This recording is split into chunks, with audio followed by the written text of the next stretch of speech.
കനകുന്നിലെ സായാഹ്നം വയലാറിന്റെ വരികളാൽ നിറഞ്ഞു. അക്ഷരോത്സവത്തിന്റെ ഭാഗമായി മാതൃഭൂമി ബുക്ക് സ്റ്റോളിന്റെ ഉദ്ഘാടനത്തോടനുബന്ധിച്ചാണ് വയലാർ ഗാനസ്മൃതി അരങ്ങേറിയത്. ഗായകൻ കല്ലറ ഗോപനാണ് വയലാറിന്റെ ഗാനങ്ങൾ ആലപിച്ചത്.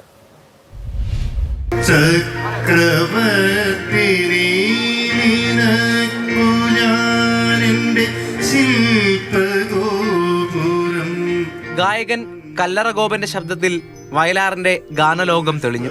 കേൾവിക്കാർക്ക് ഇരട്ടി മധുരമായി വരികൾക്ക് പിന്നിലെ കഥ പറഞ്ഞ് മകൻ വയലാർ ശരശ്ചന്ദ്രവർമ്മയും സംഗീത ഗവേഷകൻ രവി മേനോനും. പുരുഷ മേധാവിത്വം ഉണ്ടോ ഈ പാട്ടിൽ എന്ന് ഒരാൾ ചോദിച്ചു.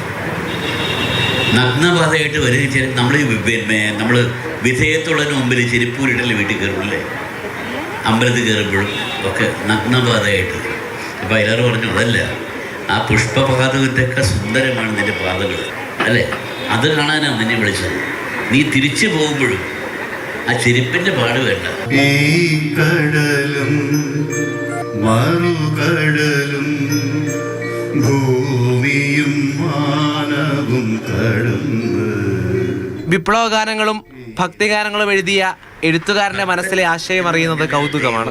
ഈശ്വരനും മനുഷ്യനിടയ്ക്ക് ഇടനിലക്കാരൻ്റെ ആവശ്യമില്ല എന്ന് വിചാരിക്കുന്നതായിരുന്നു. അതുകൊണ്ടാണ് ഏറ്റവും വലിയ നെഞ്ചിലെ വെളിച്ചത്തിൻ കതിരിടത്ത് അതിൽ നിൻ പ്രസാദം ചാലിച്ച് നിൽക്കുകയാണ്. ഇടയ്ക്കൊരു ആളുടെ ആവശ്യമില്ല. തേയില നുള്ളാൻ പോയ സ്ത്രീയുടെ വസ്ത്രത്തിന് നിറം ചോദിച്ചറിഞ്ഞ സംഗീത സംവിധായകൻ സലീൽ ചൗധരി അതേ പേരിൽ പാട്ട് തുടങ്ങിക്കൂടെ എന്ന് ചോദിച്ചപ്പോൾ മനോഹരമായ വരികൾ ജനിച്ചു.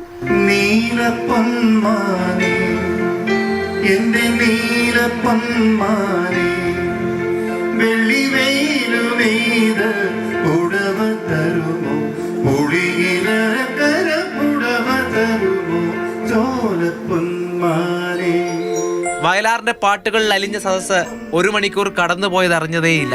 ഈ മനോഹര തീരത്ത് തരുമോ ഇനിയൊരു ജന്മം കൂടി. ഒടുവിൽ അക്ഷരോത്സവത്തിന്റെ ഭാഗമാകാനുള്ള സ്വപ്നങ്ങളും ആഗ്രഹങ്ങളും ബാക്കി വെച്ചാണ് വേദിയിലെത്തിയവർ മടങ്ങിയത്. മാതൃഭൂമി ന്യൂസ്, തിരുവനന്തപുരം.